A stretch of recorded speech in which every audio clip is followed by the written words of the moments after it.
Bom dia a todos. Vamos orar. Querido Deus, estamos na Tua presença e pedimos que o Senhor derrame o Teu Espírito, o Senhor que está presente nesse culto, nessa reunião, que a palavra que vai ser exposta, Senhor, acima de tudo, seja conversão, acima de tudo, seja transformação. Conhecimento não consegue mudança na vida do homem, mas o conhecimento sob a luz do Teu Espírito transforma as nossas vidas. Nós precisamos ouvir, Senhor, a Tua palavra. Eu peço que toda confusão, toda diferença, tudo aquilo que possa impedir, que venha, Senhor Deus, ser impedido agora pelo Teu poder. Senhor, abra as nossas mentes, a nossa sensibilidade, para entendermos a Tua palavra. Ó Deus, seja conosco. Nós necessitamos do Senhor, precisamos ouvir a Tua voz nessa manhã, em nome de Jesus. Amém. Então, é quase um castigo, né? Assim, você não terminou o seu serviço, tem que voltar. Porque o que acontece, queridos? Eu passo a semana toda, de quinta-feira até domingo, foi assim, direto. Então, você tem 3, 4 horas para falar. Aí chega aqui, tem 40 minutos, né? A gente perdeu o ritmo. A gente vai dar uma ajustada agora. Eu fiz uma introdução de quase 40 minutos, não deu para terminar o restante. Reforço o convite do pastor Pipe para a Academia da Bíblia. Estamos estudando hermenêutica, né? Eu tenho o dever e o privilégio de trazer algumas informações para os irmãos. Começamos ontem. Aqueles que deixaram de vir, por favor, venham, né? Porque hermenêutica, nessa disciplina, a gente pode orientar melhor sobre a forma que você deve utilizar as Escrituras, né? E que é tão importante para a igreja do Senhor Jesus. Então, nós vamos ler o texto novamente. Prometo que não vou ficar no versículo 1, né, durante todo o culto. Ainda tenho a tarefa de avançar um pouco mais, né? Lucas 12, verso 1 a verso 12. Ajuntando-se, entretanto, muitos milhares de pessoas, de sorte que se atropelavam uns aos outros, começou a dizer a seus discípulos: acautelai-vos primeiramente do fermento dos fariseus, que é a hipocrisia. Mas nada há encoberto que não haja de ser descoberto, nem oculto que não haja de ser sabido. Porquanto tudo que em trevas dissestes à luz será ouvido, e o que falaste ao ouvido no gabinete sobre os telhados será pregoado. Digo-vos, amigos meus, não temais os que matam o corpo e depois não têm mais o que fazer. Mas eu vos mostrarei a quem deveis temer. Temei aquele que depois de matar tem poder para lançar no inferno. Sim, vos digo, a este temei. Não se vendem 5 passarinhos por 2 cetis? E nenhum deles está esquecido diante de Deus.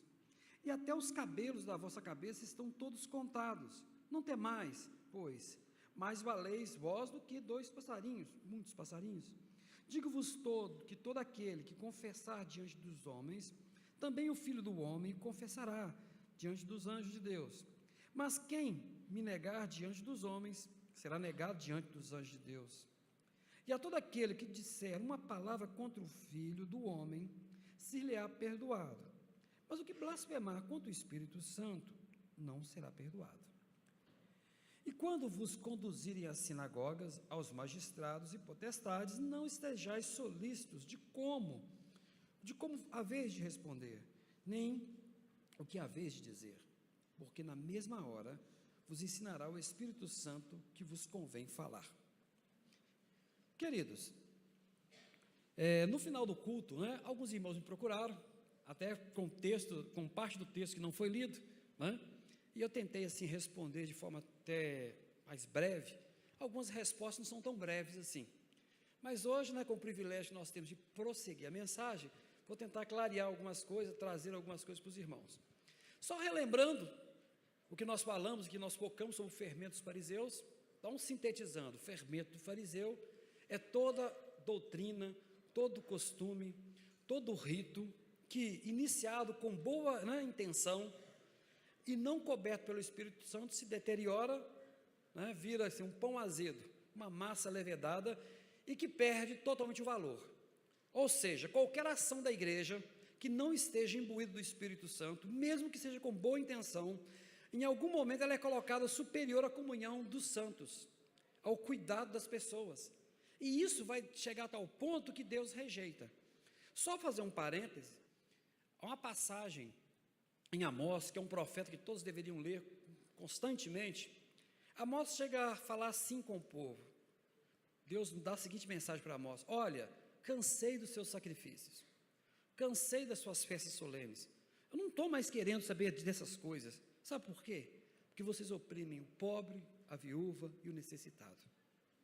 Ou seja, apesar de estar ordenado na lei que eles deveriam fazer todas aquelas coisas, só tinha verdadeiro valor se a misericórdia fosse exercida junto com o povo. Ou seja, qualquer rito, qualquer coisa que nós fazemos sem a misericórdia de Deus para com o outro, isso vai perdendo a proteção divina, a ação do Espírito Santo, e se torna o que Jesus vai falar: cuidado com o fermento dos fariseus. Mas falamos também que tudo isso aconteceu porque Jesus estava sob tensão.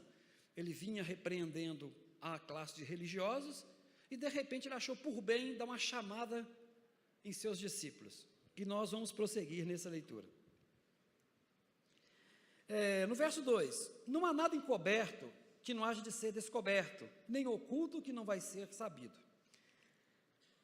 Quando nós lemos esse texto isolado, igual eu falei semana passada, parece-nos que esse texto pode ser usado para informar que todas as coisas que nós fazemos no dia a dia serão reveladas por Deus aos homens e que devemos ter cuidados por isso. Apesar dessa mensagem estar na Escritura, que todas as coisas serão reveladas, que todas nossas ações, nossas palavras, tudo que fazemos será apresentado diante de Deus, pesado, o texto não é para isso. O que o texto vai falando? Então vamos compreender a estrutura do texto. Após Jesus sair de um embate com os fariseus, os escribas, Jesus vai dar uma palavra de esperança para os seus discípulos. O texto vai ensinar isso. Qual que é a palavra de esperança? Olha, meus queridos, atenção, vocês têm que tomar uma posição a partir de agora, porque em breve, todas as coisas que eu tenho ensinado para vocês, tudo que eu tenho ensinado, vai ser revelado. Antigamente, vou fazer um parênteses aqui, na sinagoga, ninguém falava hebraico mais. O hebraico era a língua que tinha ficado para trás desde a época do exílio. Eles falavam aramaico, mas eles tinham que ler em hebraico. Então o que fazia? Quem ia dar a palavra, ficava sentadinho, falava em hebraico, lia o texto, e tinha uma pessoa que ficava em pé, que era o intérprete, que ouvia de perto e falava em voz alta para as pessoas. Aquilo que eu falo ao seu ouvido, era uma alusão que Jesus fazia, o que ocorre na sinagoga, porque eles liam em hebraico, mas o povo não sabia hebraico. Aí tinha que ter um intérprete que fazia a tradução em voz alta. Ou seja, aquilo que eu tenho ensinado para vocês, de pertinho, vai chegar uma hora que vocês vão ter que levantar a voz e falar. Mas vai acontecer uma coisa: quando vocês começarem a falar, eu quero dizer a vocês vão estar comprando briga com todas as pessoas.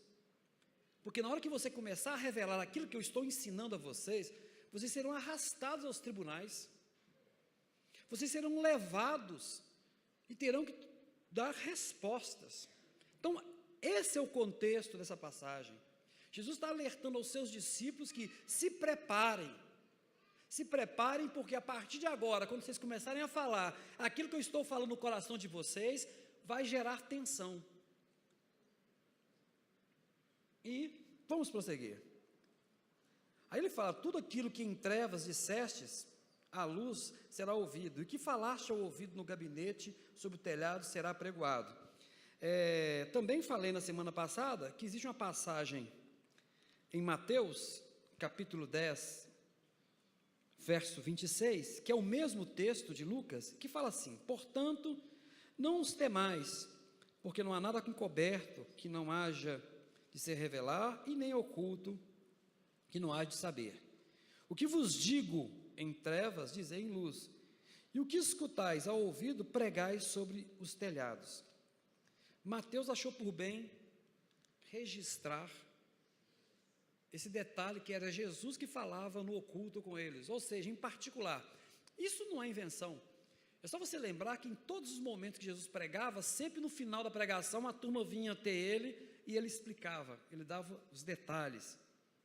Você já pensou que tem uma passagem assim, Jesus falava uma coisa, olha, não conte para ninguém. Já viram essas passagens? Não fale com ninguém. E hoje você fica sabendo, então eles faltaram com o acordo de Jesus. Porque Jesus falou assim, olha, fica quietinho e não fala com mais ninguém que aconteceu, tá? E vem escrito na Bíblia, quer dizer então que eles falaram para alguém. Mas quando é que eles falaram isso? Depois da ressurreição, depois do Pentecoste, depois que a igreja está estruturada. É a hora de falar.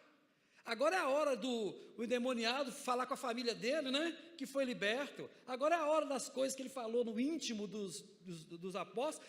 É a hora do evangelho, é o Atos. É o momento que a igreja vai contar para o mundo quem é Jesus de verdade.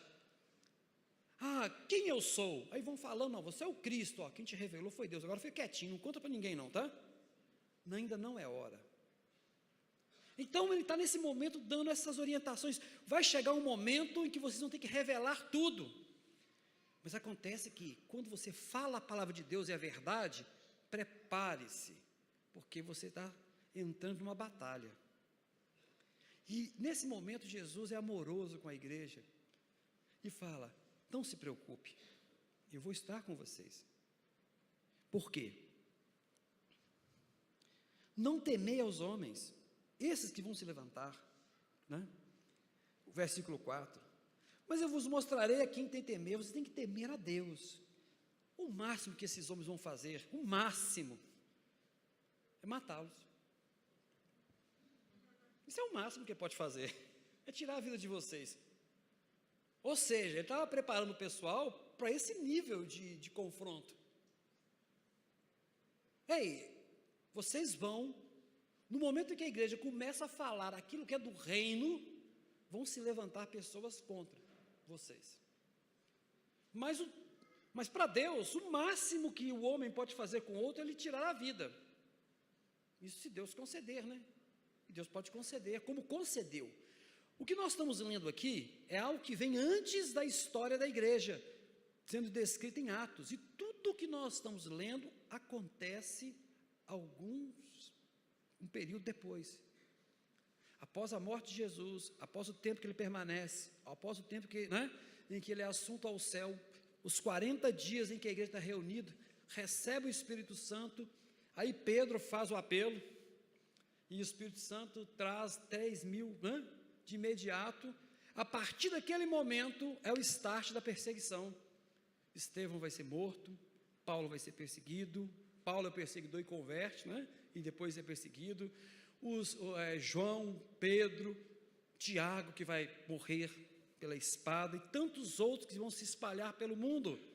Mas antes disso acontecer, Jesus dá essa palavra, olha, ao falar a verdade as coisas vão ficar difíceis, mas eu estou com vocês, porque Deus cuida dos passarinhos, daqueles pequenininhos que a gente compra no mercado, por 2 moedinhas. Se Deus cuida dos passarinhos, e Deus sabe quantos fios de cabelo você tem, você acha que vocês que estão fazendo por Ele, não vão ser cuidados?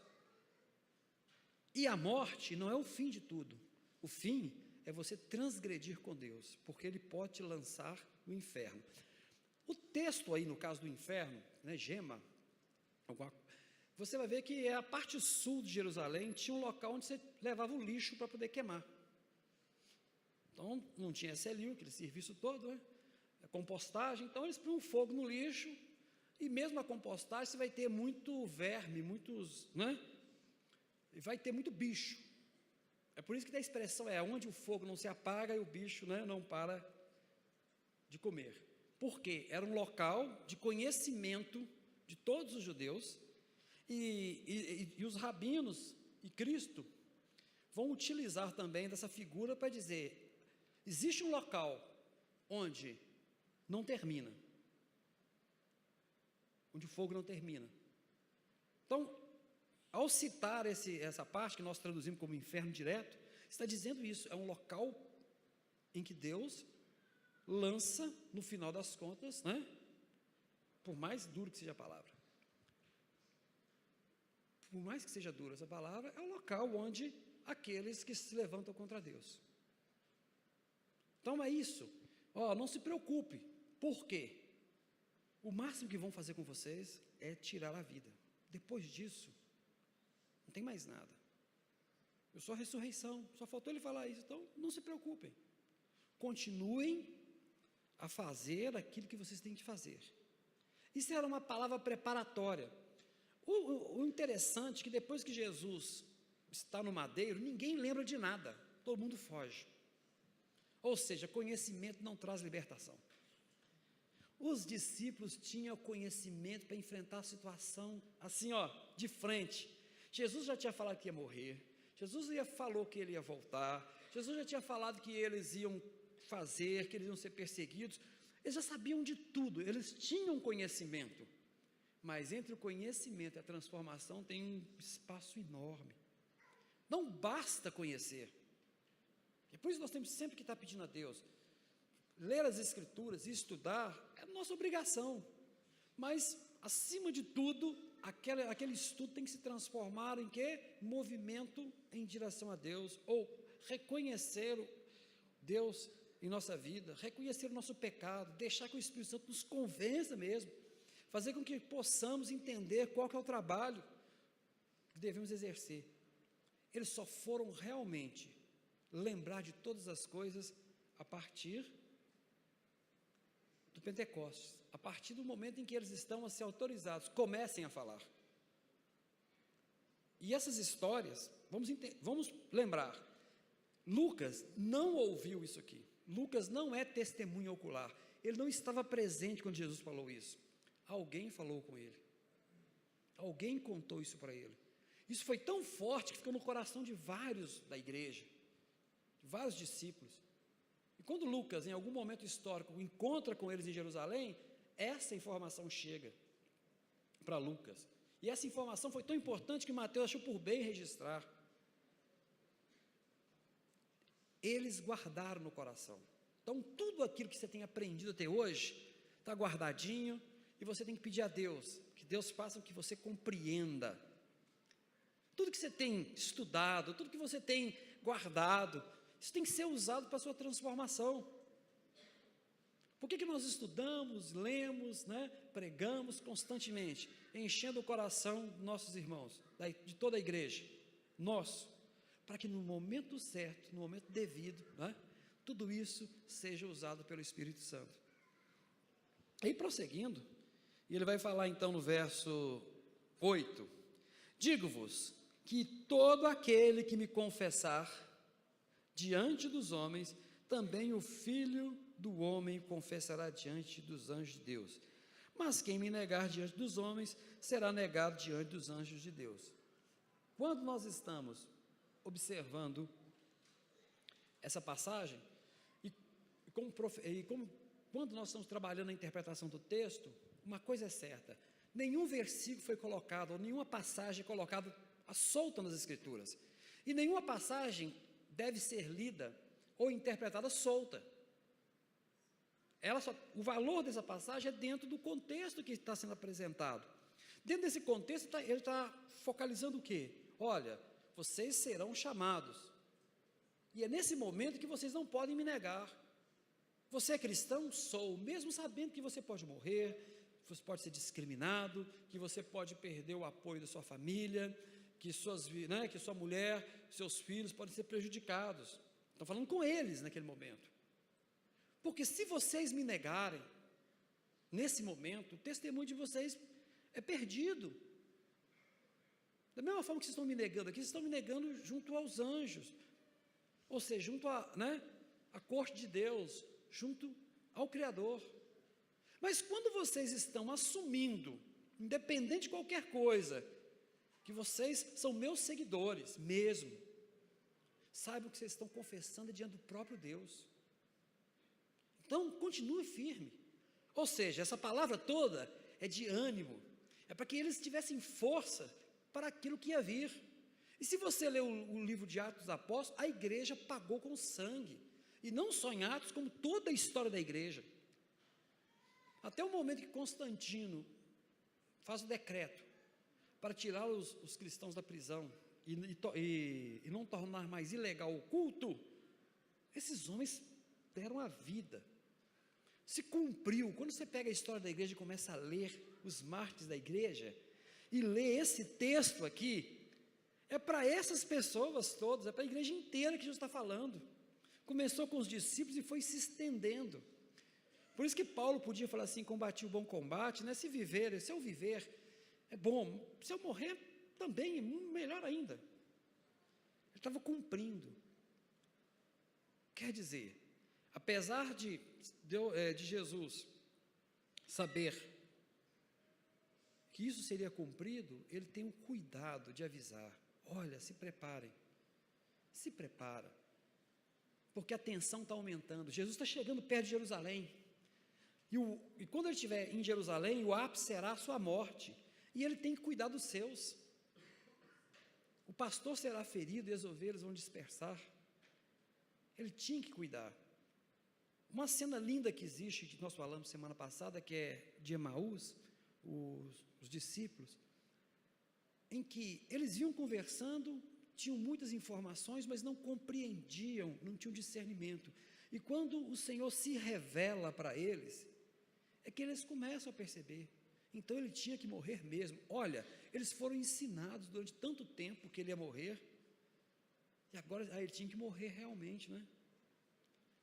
Ele morreu porque tinha uma função. Ele não é vítima, ele não é o coitadinho, ele não foi vencido, ele venceu.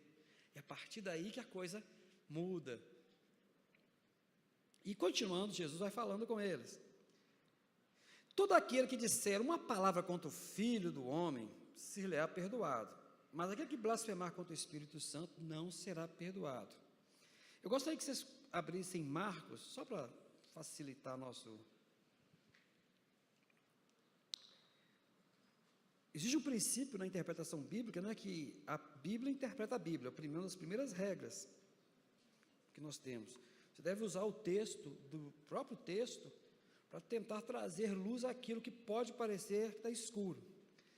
E quando você lê aqui em Marcos tem uma visão direta daquilo que Jesus está falando. Então, Marcos 3:28. Na verdade vos digo que todos os pecados serão perdoados aos filhos dos homens, e toda a sorte de blasfêmia com que blasfemaram. Qualquer, porém, que blasfemar contra o Espírito Santo, nunca obterá perdão, mas será réu de eterno juízo, porque diziam: tem espírito imundo. Vocês lembram do contexto anterior ao início da palavra de Jesus? Jesus expulsa o demônio, liberta uma alma, mas eles falam, ele expulsa pelo poder de Beelzebu. Algumas traduções dizem, pelo poder do Senhor das moscas, ou pelo poder de Baal, que seria um deus dos fenícios, um deus dos cananeus na época, do início da colonização, né, da tomada de Israel, da Terra Santa.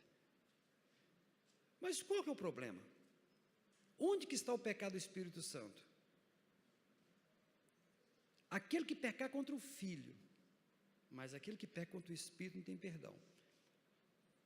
O que acontece? Quando a pessoa fala contra Deus, contra Cristo, na sua ignorância, como tantos, né?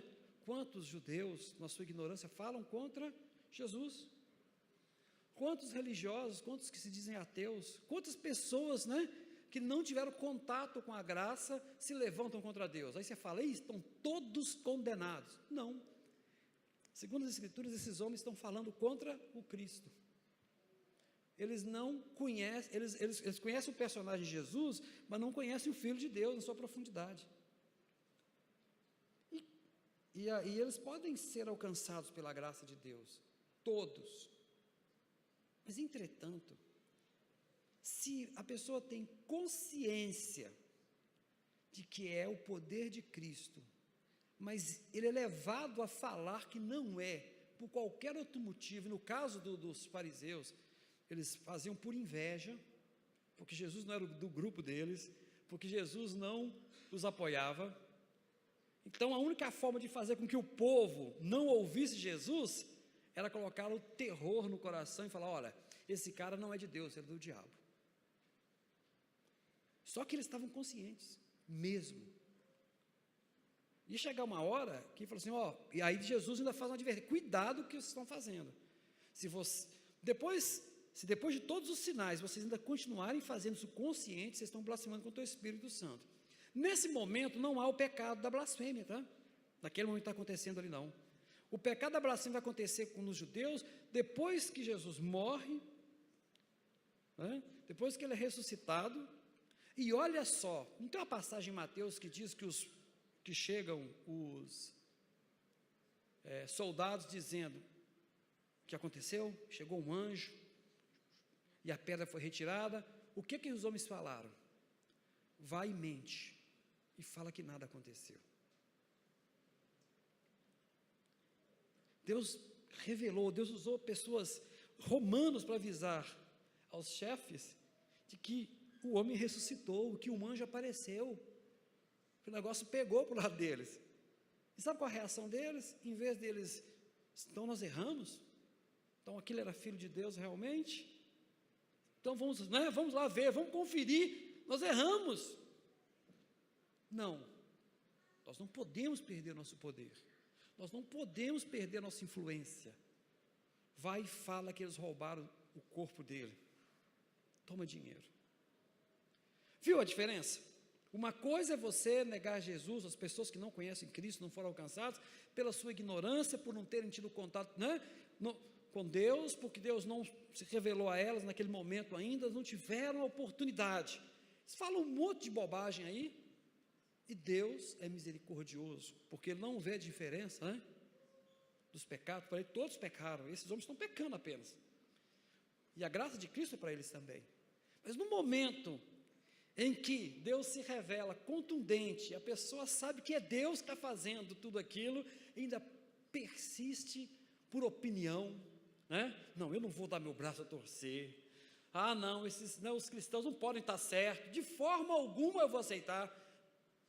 Mas lá no coração dele, o Espírito Santo está batendo, olha, sou eu, não, eu não acredito que é você, eu não te quero. Pronto, acabou. Porque o papel do Espírito Santo é te convencer do pecado, da justiça e do juízo. Se você não mais quer ouvir o Espírito Santo, você fechou a porta. Acabou.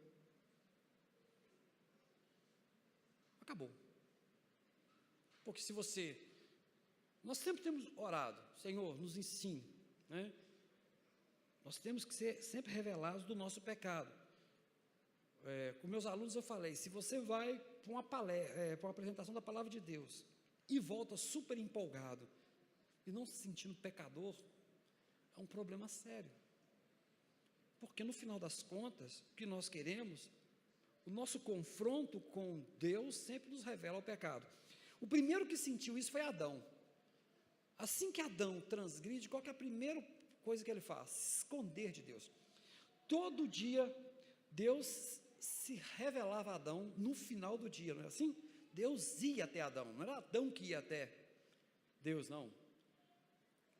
Deus vai, se revela a Adão como um pai. Eu sempre conto essa história para os meus alunos, que a cena de Adão é linda, porque é como a cena de um pai que chega no final do trabalho, cansado, um trabalho, e tem um nenenzinho que acabou de nascer, que não conhece, ele conhece a mãe, pelo cheiro, pelo leite, mas não conhece o pai. E o pai vai lá no bercinho do nenenzinho, e fica ali conversando com ele, falando com ele, para que ele possa identificar o seu rosto, identificar sua voz, identificar, seu cheiro, criar o vínculo, esse é meu pai. E Deus vai se revelando a Adão de tal forma que chega uma hora bonita que Adão descobre uma coisa, que ele é diferente de Deus, e que o pai dele é como qualquer criancinha, meu pai é forte, meu pai é grande, meu pai é especial, eu quero crescer e ser igual ao meu pai. esse sentimento, porque isso nasce de relacionamento, e Deus se relacionava com Adão no final do dia, das suas tarefas. Tanto é que o adversário vai chegar, a proposta dele é simples: se você fizer isso, será igual ao teu pai, você vai ser igual ao seu pai. Se ele não soubesse que ele era diferente, ele não desejaria ser igual. Ele tem que ter consciência que ele é diferente, e ele só descobre que ele é diferente no relacionamento que ele tem com Deus. Sou filho dele, mas não sou igual a ele, sou diferente, e o desejo dele é ser igual. Então, é através da ação de Deus sobre o homem. Quando o homem peca, isso é interrompido. Deus já não... Porque quando Deus se aproxima, qual que é a reação do homem? Esconder. Onde você está, Adão? Ele se esconde, porque o pecado impede que ele continue firme, que ele continue a ter contato com Deus. Outra descrição disso é quando o povo, também gosto de repetir, porque eu acho que existem princípios que tem que estar dentro do coração do cristão, é quando o povo chega ao pé da montanha para poder ouvir Deus. E Deus começa a falar no meio dos trovões, no meio dos relâmpagos, eles ficam desesperados e falam: não, Moisés, vai você. Faz o seguinte, vamos fazer um acordo, vai você, ouve o que Deus fala, nós te prometemos que o que Deus falar, nós vamos cumprir, tá bom? E desce a montanha, não quer nem saber de Deus, porque o pecado não deixa ele se aproximar. E assim vai acontecendo, porque o pecado naturalmente nos faz fugir de Deus. Aí eu falei com os alunos: por que você acha que a pessoa, quando está enfraquecida, se afasta da igreja? Porque quando a comunidade está reunida, Deus está presente, não está? Nós nos sentimos incomodados. É por isso que você deve procurar os seus irmãos, porque naturalmente eles vão se afastar, porque é natural do homem se afastar de Deus. O natural é a gente se afastar de Deus. Eu contei a história assim, igual, existe um costume nas famílias mais antigas, religiosas, católicas, romanas, que tinham os relicários com os santos. Aí quando você ia fazer a festa na sala, que ia ter bebedeira, você vem por respeito e fecha a portinha do santo, não é assim? Mas por que nós fazemos isso? Porque nós temos que esconder da divindade. Como no coração deles a divindade é o relicário com o santinho, com a cruz, ele naturalmente, por respeito, ele aceita aquilo é a divindade, ele fecha a portinha, porque assim ele está escondendo de Deus. É o mesmo que nós fazemos. Quando nós saímos, assim, olha, eu estou aqui na igreja, tem que ser assim, mas se eu der passar na curva ali, eu posso mudar, porque Deus já não está me vendo. Você sabe qual é uma das maiores libertações nossas? É se nós imaginarmos que Deus está do nosso lado 24/7, que Ele está. Só que a gente é igual criança. Como é que criança some? Ele tampa os olhinhos. Eu disse, mil, ele tampa os olhinhos. Porque na cabeça dele, você tampar o olho, como ele não está vendo o pai sumiu. Nós agimos assim. Se nós tivermos concepção que Deus está olhando tudo, quando a gente tampa o olho, a gente finge assim: agora eu posso pecar, que Deus não está próximo, não é? Nós escondemos, isso é característica do ser humano, se esconder, porque o pecado nos envergonha diante dele. Em função disso, Deus é tão maravilhoso que se faz homem, Jesus, porque assim não deixa você esconder de mim não, tá, moço? Agora eu quero ver você esconder de mim. E Jesus chega até o povo e se aproxima, não tem como mais esconder de mim. Percebe que lindo? Jesus vai atrás, Deus vai atrás do homem na forma de Jesus para buscá-lo. Por quê? No culto normal ele estava sempre fugindo, estava criando alternativa, ídolo, estava fazendo de tudo, mas Jesus vai, o próprio Deus, agora ele pega na mão, não tem jeito de você escapar, você vai ter que conversar comigo, vai ter que entender que as coisas estão erradas. E por isso que o texto fala do testemunho, e fala, se você ofende o Espírito Santo, se você nega conscientemente, você está fechando as portas.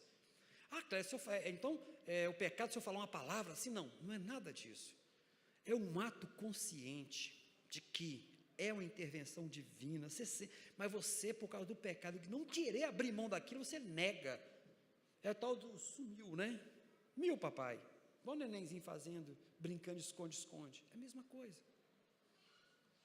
é o mesmo. ato. Isso que é o pecado. É porque Deus, querendo se revelar a você, querendo falar ao seu coração, e quando Ele fala ao seu coração, a primeira reação que você tem é: sou pecador, mereço a morte. Mas Ele fala assim: você merece a morte, mas eu morri por você, a justiça. Você é merecedor sim da morte, mas eu já paguei isso. Alguém fala assim, então a frase que chocou lá em casa, de uma circunstância: o homem tem o que merece, né? Um rapaz, um colega, um familiar, ele, por ser uma pessoa bem sucedida, profissionalmente, ele acha que ele, então ele tem ele parte do pressuposto, né? Ele tem os bens, então é porque é só esforçar que o homem tem o que merece. A única coisa que a gente merece é o inferno, porque o salário do pecado é a morte, não é assim? A única coisa que nós temos direito, de verdade, naturalmente, é a condenação eterna, porque todos pecaram. Tudo depois é graça. Tudo é graça. E tem uma frase que eu coloquei, que eu quero ler para vocês, e a gente vê realmente que esse texto, ele traz o conflito inevitável, né? Somos confrontados entre a simulação da presença de Cristo e a experiência contínua e dependência divina. O espírito religioso não se conforma com a suficiência da graça. O mais importante desse texto é isso. O que antecede a discussão de Jesus é: não sejam religiosos. O que é ser religioso? É achar que qualquer ato seu, no final das contas, é que determina a sua comunhão com Deus. Então, quando o Pipe falou aqui do apelo, né, do ato, que é um ato que a comunidade construiu, né, a partir do século XVIII, XIX, esse ato, né, tem o quê? Uns 200 anos, que tinha uma estratégia específica para um grupo de pessoas específicas e que funcionou e foi poder de Deus. Agora, quando eu acho que esse ato é irretocável e que ele que determina a aproximação com Deus, eu me tornei religioso.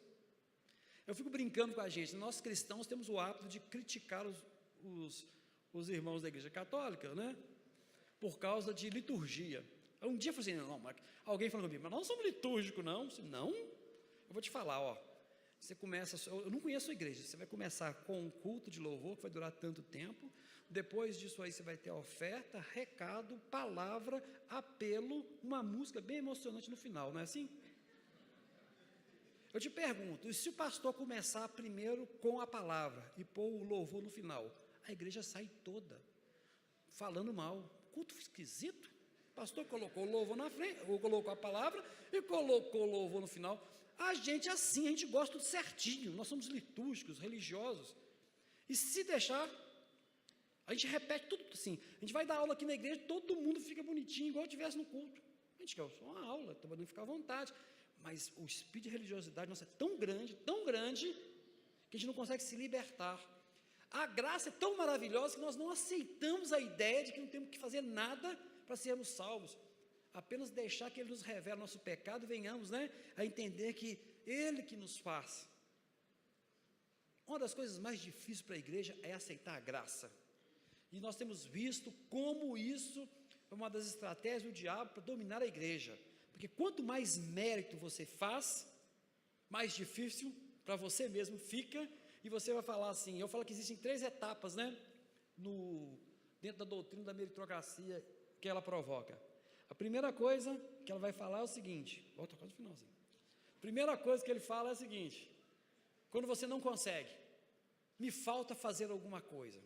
Vai ver que eu deixei de fazer isso, deixei de fazer uma corrente, de fazer uma oração, de entregar uma oferta de maior volume.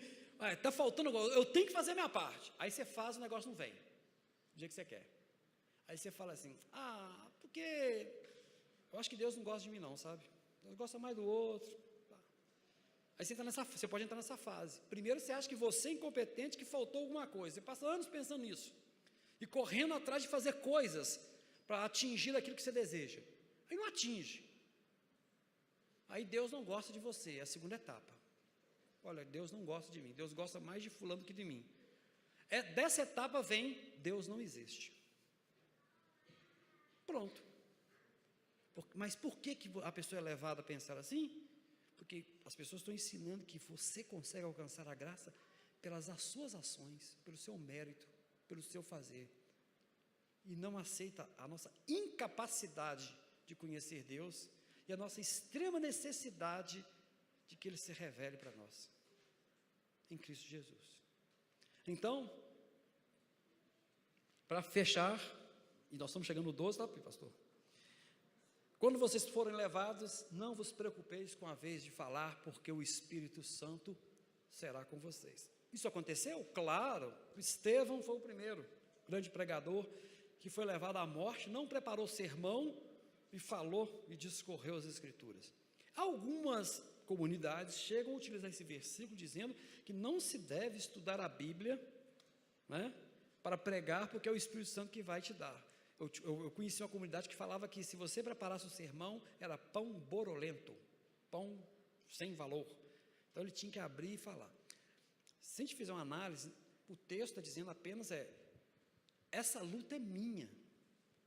Vocês vão ser levados para lá para poder ter a oportunidade de falar com eles. Aqueles que estão condenando os discípulos vão ter mais uma oportunidade. Vão ouvir mais uma vez de mim que eu os amo. E se eles negarem mais uma vez, né, e mesmo assim eles não voltarem atrás, eu não tenho mais o que fazer. Já acabou. Eles tomarem a vida de vocês, porque não querem ouvir.